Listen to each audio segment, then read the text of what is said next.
everybody, this is Ryan McClanahan with HistoryThroughCards.com. I hope you're all doing very well today.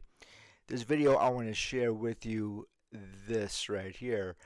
This happens to be the package for these cards, or these postcards right here, and this is the 1944-1945 RCA recording stars postcard set. I believe it's a set of 16 postcards from, so here's the thing. A lot of people say this is 1944. Other people say it's 1945. I'm going to tell you why I think it's actually 1945 and not really 1944. But anyway, we'll get into that. This happens to be from a collector, maybe. His name is Glenn Hopper from Muncie, Indiana, and I haven't checked out the stamp right here to see when exactly this is issued. Usually stamps have like a stamped date on them, and this doesn't have it. It just says Philadelphia, so it doesn't really tell me a whole lot here. But RCA is really interesting, and I wanted to kind of tell you a little bit RCA before I get into the postcards here. So RCA stands for Radio Corporation of America, and it was founded, I believe, in 1919 until 1987 when it became defunct. It reorganized out of the Marconi Wireless. And I do have a card of Marconi, Guglielmo Marconi. He's one of the, if you could say, a pioneer in radio, going back to at least the late 1890s. Out of that came RCA, and I believe it started out as a consolidated talking machine company from 1901, and then in 1929, it was acquired by RCA. So it's kind of these companies are they're kind of difficult to track and trace, as a lot of other companies are. They just get bought and sold, and I guess misplaced historically. That is. So anyway, it does go back to at least 1919, most likely 1901, but. It was through a merger. RCA Victor was. So that's what we're looking at right here, is RCA Victor postcards. And what is really interesting too is if you've ever seen the painting here, his master's voice with the dog Nipper, that was painted by a guy named Berard in 1898. And so a little bit of background here. I haven't done a whole lot of research on it, but I wanted to go through some of these postcards with you. Some of them I know quite a bit about, and others I don't. So I'm going to do my best here. I took a lot of notes to tell you what I do know. And in the comment section below, if you guys want to tell me a little bit more, I would definitely be a fan of that, because I always want to learn a little bit more about the things that I research, and I don't know everything, but I thought this was really interesting. And these postcards did come in these packages right here, and again, I don't know the exact date. Again, like a lot of people do say 1944, others say 1945, so that's why I'm saying 1944 and 1945. And unfortunately, my mic I got a new microphone, but my camera isn't really picking up a whole lot of detail, and I think it's just the lighting. So I'm going to try to fix that at some point. It's one thing or it's the other, you know. This is not an exact science here, and I try my best. So we have Spike Jones, and I've been familiar with Spike Jones for a number of years. His name is Lindley Spike Jones. He was born in 1911 and passed away in 1965. he used to do a lot of spoof songs and a lot of humorous songs as well. And he was on the TV and radio.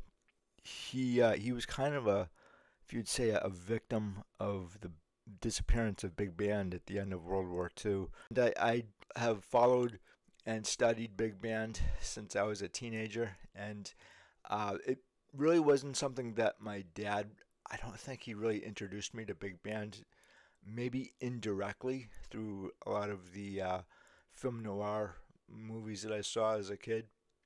And so that I think I kind of explored on my own, whereas like the songs of like the 1950s and 60s and 70s, he really directly introduced me to, and I did a video, I think maybe two videos on the songs of the 1960s through the 1968 and 69 Panini sets. And at some point, I'll do another follow up to my follow up video on those.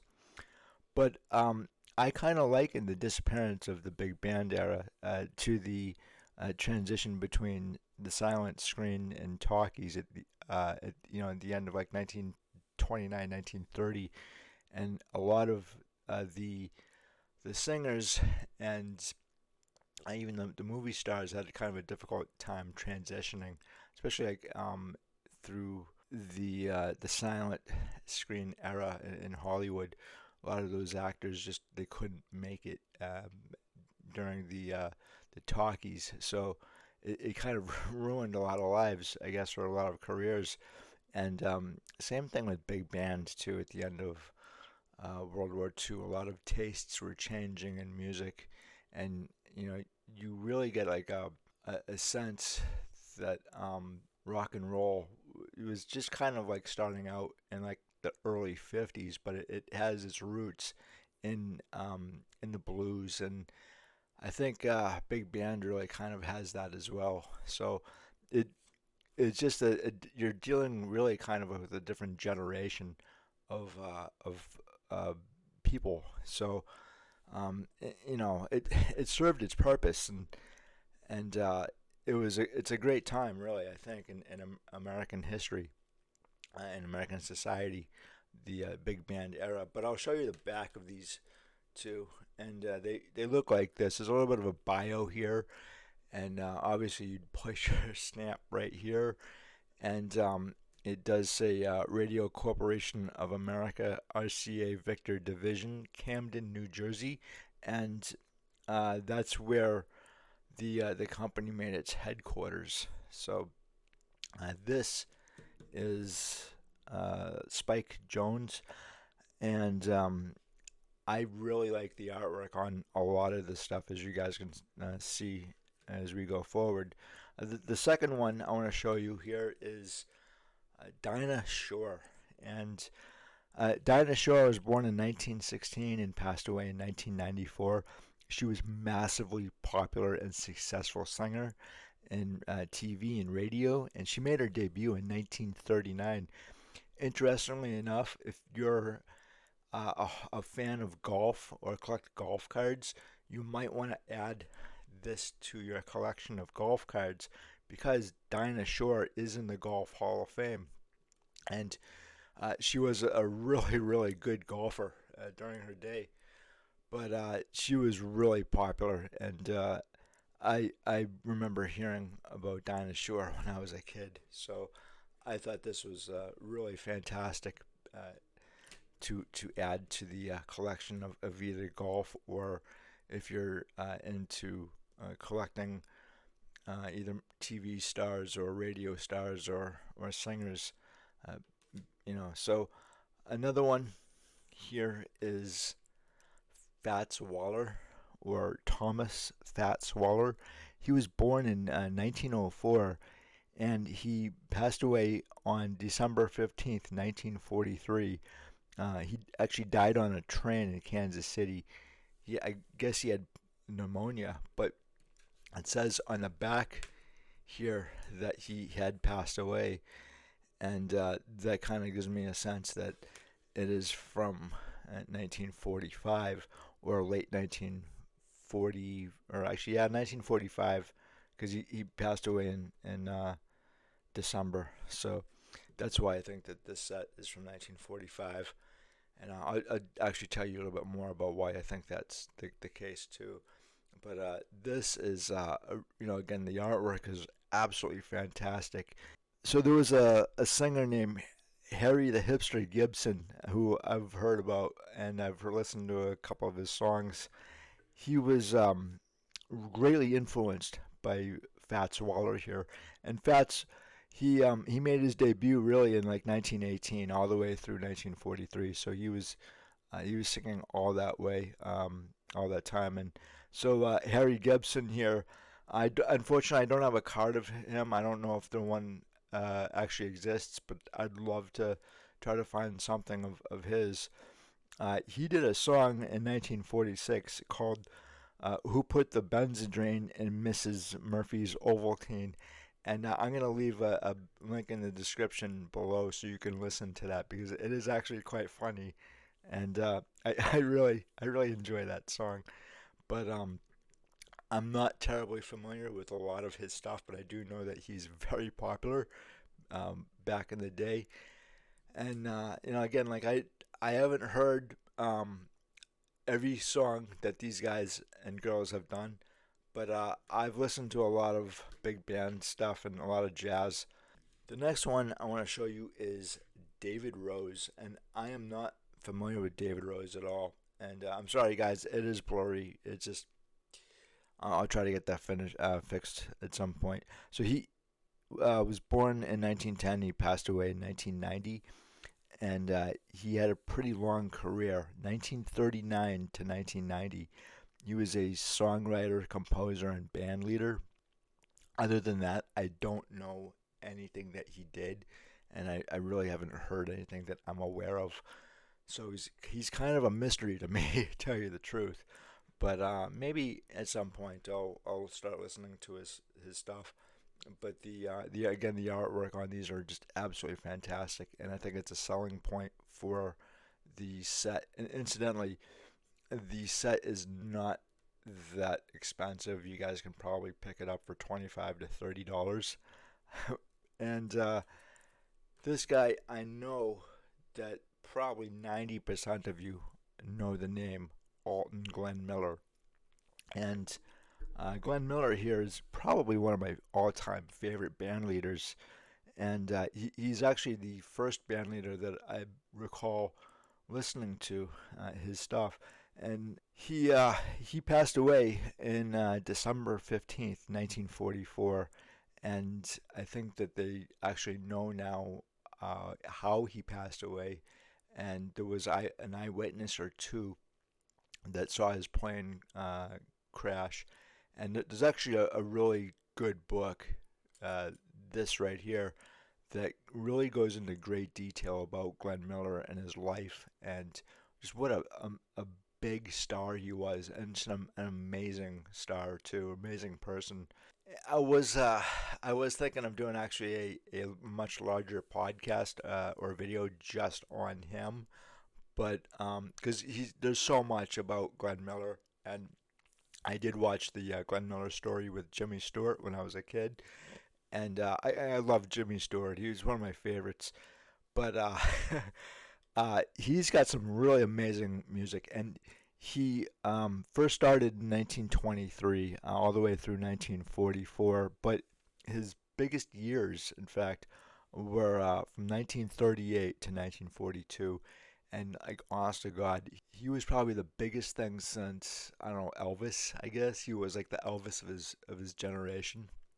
There wasn't really anything prior to him that was that big. He just drew so many people in, and he garnered so much attention. Really, toward the late 1930s and even after his passing. But again, they're pretty sure they know what happened to him now. They've never found his body. They never found the plane. Apparently, what happened was that his plane was coming back from Europe, and I'm not entirely sure that it was I don't think he was supposed to be on that plane, but usually what would happen is that like the 8th Air Force or whoever, if they were coming back to England, they would drop their ammunition and whatever else they had into the ocean. Some people had said, some eyewitnesses had said that his some uh, unused bombs had hit his plane and went down, and it was very foggy out too. So anyway, it's too bad, but his music still lives on, and some of my favorites are "In the Mood," and uh, I believe he did that in 1942, and then Chattanooga Choo Choo with Tex Bernanke, and I believe Paula Kelly is the lady. But there's also another version too without the vocals. I'm not a really big fan of the version without the vocals. I do like Tex Bernanke quite a bit. And then Moonlight Serenade. But in my personal opinion, I think In the Mood is a little bit better. But you know they're kind of very similar in a way. You know, in terms of popularity for me, but everybody's tastes are different, so you guys might like either one. And then Pennsylvania 65000 is always a great tune, and Tuxedo Junction is really great. And I think Marion Hutton was also a singer with him too. I think she did one of those songs. And then Little Brown Jug, which is always great. A String of Pearls is fantastic too. And let's see, I've Got a Girl in Kalamazoo, and I forget who is the lead vocal in that, but it's a really great song. There is one person from his orchestra who's still alive, and I actually did a video on this gentleman. It is Ray Anthony, and Ray Anthony was born in 1922. He is going to be 104 years old in January, and I hope he lives to be 105. You know, but I did do a video on him, and he's really fantastic. Ray Anthony's, I think, really more well known for a being the only living survivor of the Glenn Miller Orchestra, and Anthony also served in the military during World War II. So Ray Anthony's more really uh, known for big band style music in the 1950s, and then I think he later on like TV and stuff. So I think that was really fantastic. Uh, and then, so it does say here that he did enter the military, but it doesn't say that he was missing at all. So I think like that was in December 15th. So these postcards are probably issued between um, like maybe January and maybe December of um, 1945. So not 1946. I really don't think so because they probably would have said that he had passed away or went missing. And nobody at the time in 1945 actually knew where he was, and he just went missing, and it took like weeks and weeks to figure out that he was missing. So, which is too bad. But and the other thing too is he was past the age to enlist. He volunteered during World War II. He didn't need to do that at all. So that to me also is like kind of Christy Mathewson-esque, if you will. Both guys didn't need to serve in either World War One or World War Two, and they did. But um, I don't really see, or I haven't seen anything during his lifetime. No postcards or any cards. That is, very few cards I think of band leaders or musicians that I'm aware of during the 1920s and 30s, or even 50s and 60s. So this set is kind of unique in that way, and that's one of the reasons why I picked it up is because it had Glenn Miller in it, and I was really shocked, to tell you the truth, that I didn't see this. I've never seen this set before, so when I saw it, I was like, oh my god, like this is amazing. Like what is this? And then I did a little bit of research, and I'm like, yeah, this set is definitely for me. And so you guys might really enjoy this set again just for the artwork alone. And again, Glenn Miller is one of my all-time favorites, but he's not the only one. So this is Artie Shaw, and Artie Shaw was born in 1910, and he passed away in 2004. And he um, he made his debut, if you will, in 1925 through 1954. That's how long he was playing the clarinet. And interestingly enough, Benny Goodman was his rival, and Benny Goodman I had thought would have been in this set, but he wasn't signed to RCA. So he does have a number of cards out there. Benny Goodman does, and one of those songs that he is most famous for is 1938's "Sing Sing Sing." And I know it's not he's not in this set, but I'm gonna send you guys in the comment section below that song because I think you're gonna really enjoy it. It really screams the 1930s big band, but so does Artie Shaw's music too. So he's really famous for a song called "Begin the Begin," and I know that song from the Rocketeer, the movie from 1991, put out by Disney.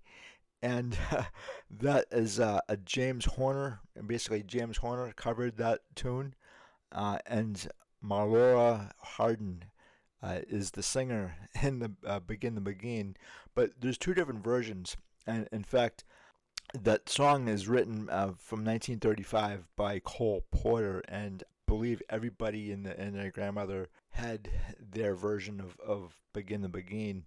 But that's like the first time I had heard that song was from The Rocketeer, and I love that movie. I think Disney was going to actually do a remake of it several years ago, but they shelved it, and their idea really, well, it really sucked. So I'm glad they didn't do a remake. But he's also famous for another song called Stardust, and that's a 1927 Hoagie Carmichael song. And this is Hoagie Carmichael.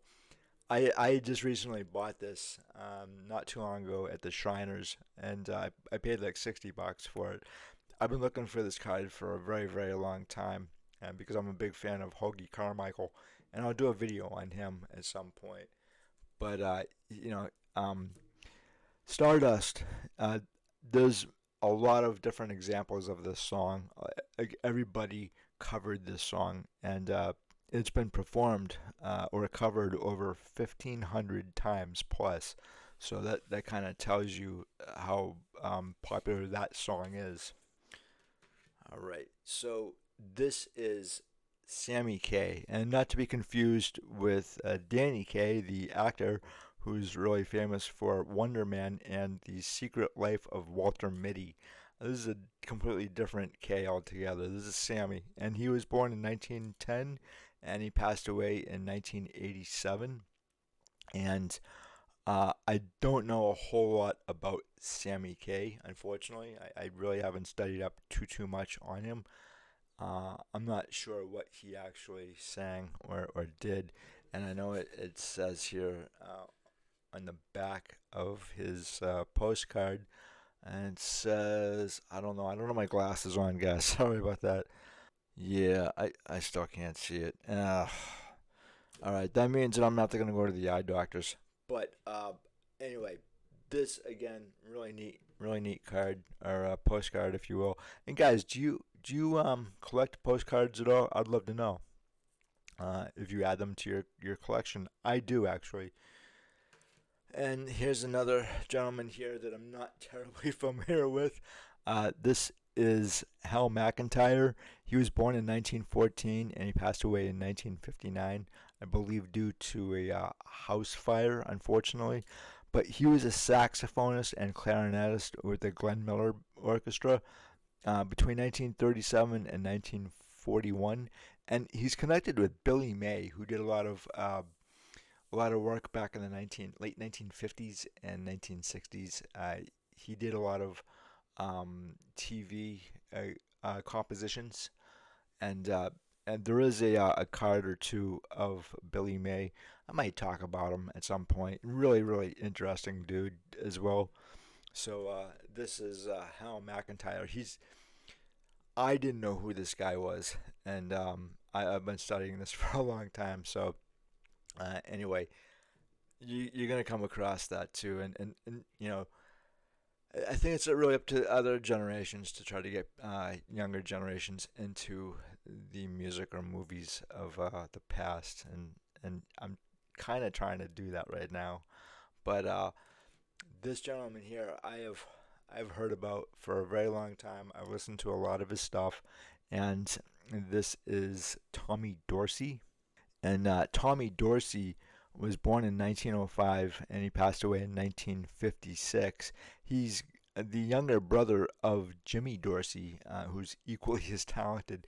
And I actually do have an autograph of Tommy Dorsey from 1938.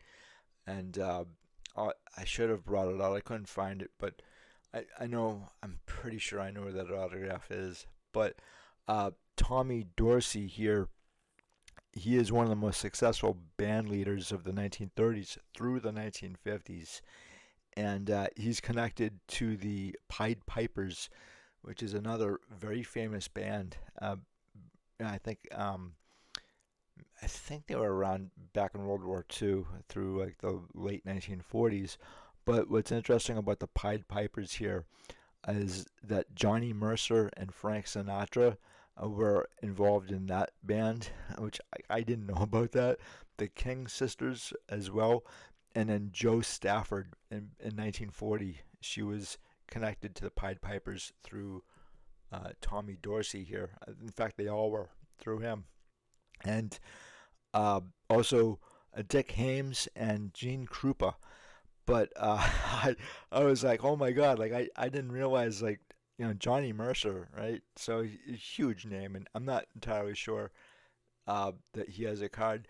If some of these people do have cards out there, they're probably uh, Dutch gum cards from the 1950s, which is fine by me. Sometimes those are the only cards available. So again, really, really famous band leader, and I was again really surprised that he actually had something. His brother, I'm not entirely sure. I'm still trying to look for his stuff if he has anything. But again, if you guys are familiar with him and know of any really great music that he's done, let me know in the comment section below.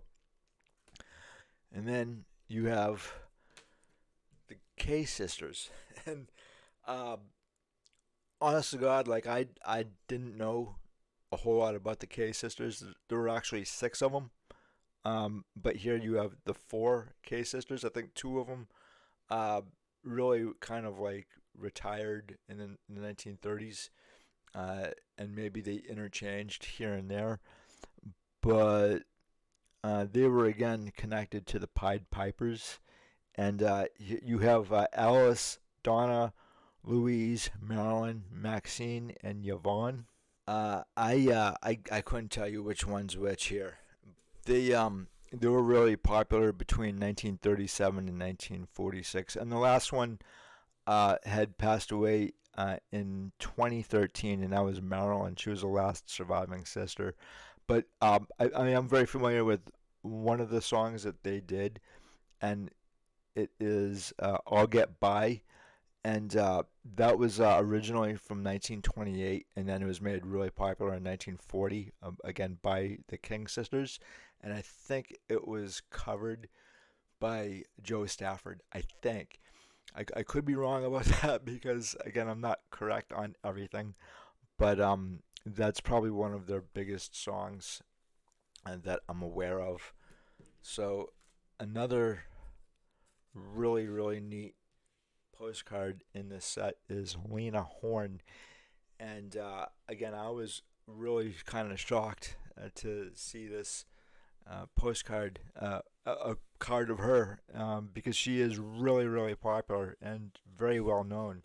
And she was born in 1917 and passed away in 2010.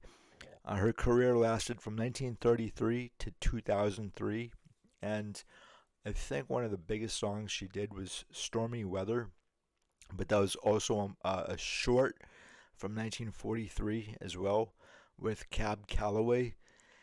And I do actually have a card of Cab Calloway from 1936. I believe it's an Odkins, and I'll probably do a video on Cab Calloway because I remember Cab Calloway when I was like 5 or 6 years old.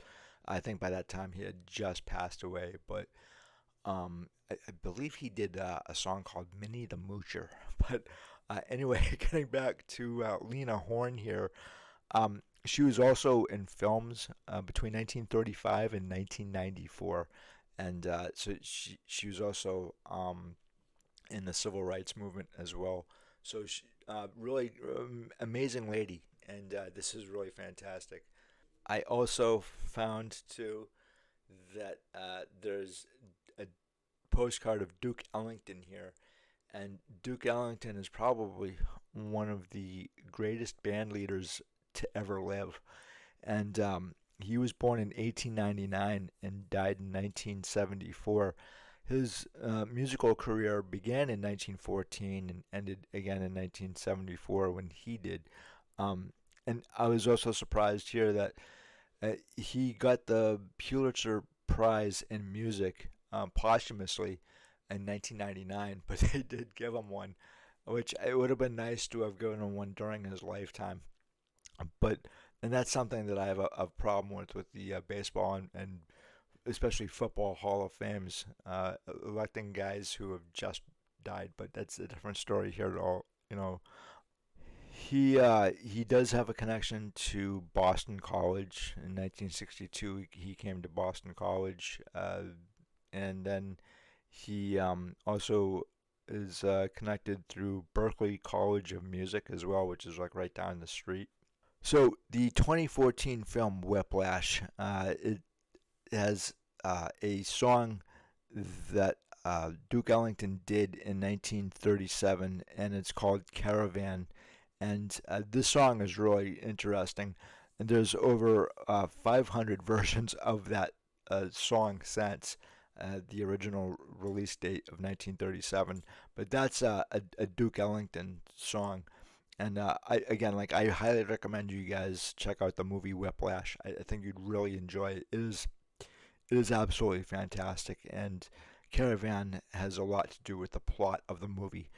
And then there's also Charlie Spivak, and I'm very familiar with Charlie Spivak. He was born in 1904, or so they think, and it, I don't think they've actually found his birth certificate, but they say he was born in like maybe like February or something like that, or March of 1904. But in Poland too. I think he's born in Poland. Anyway, Spivak here, he started in 1924, and all he played all the way up till 1982. And the song Linda, which I'm very familiar with, that was written in 1942 by Jack Lawrence, who was a songwriter for his lawyer Lee Eastman. Lee Eastman had a 1-year-old daughter at the time, and her name was Linda. And the funny thing is that she was the future wife of Paul McCartney, which is, I mean, oh my God. And so like this song wasn't published until 1946, but it was made famous by Buddy Clark, who was with the Ray Noble band, and I'm very familiar with Buddy Clark being here in Boston. Buddy Clark was I haven't seen anything of his in terms of like postcards or cards, but he at one point in time in the late 1940s, Buddy Clark was uh, probably the biggest singer in America.